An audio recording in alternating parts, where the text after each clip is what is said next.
Hey guys, my name's Nikki. I'm going to be summarizing DB10 for Group 5 over Folk Reveal. Now, the summarization is going to be pretty basic because we all got the same thing, pretty much. So, let's start off with dramatic situation. Now, we really believe that it was centered on something evil lurking in the darkness. This is mostly due to the fact that our imaginations tend to run wild when the light is gone and darkness, comes in.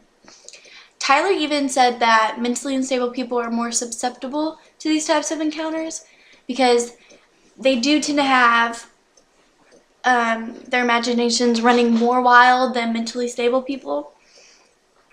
The next is rhyme scheme. We all got the same answer on this one as well.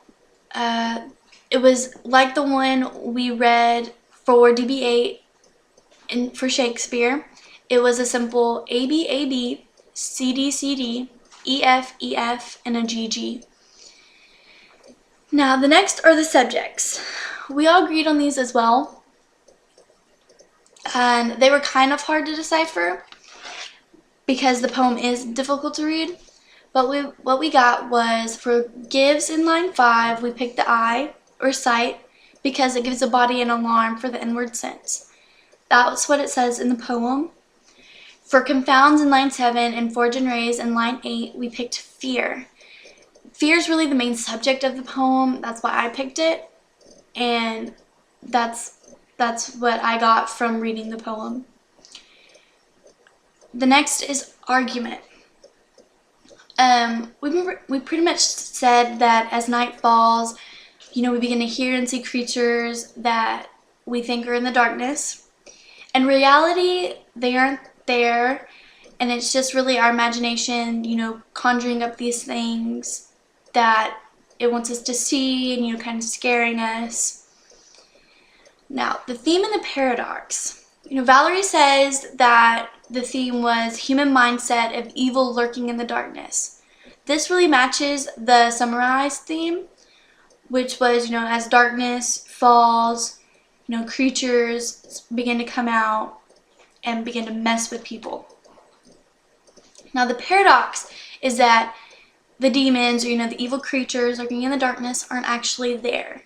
They're really made up by our imaginations that decided to do their own thing, when the lights went out. Now, that really sums it up for part 1. Part 2 is over a different poem. It's over Chorus Sacerdotum. And this one was really over how God made us with the intent for us to do good.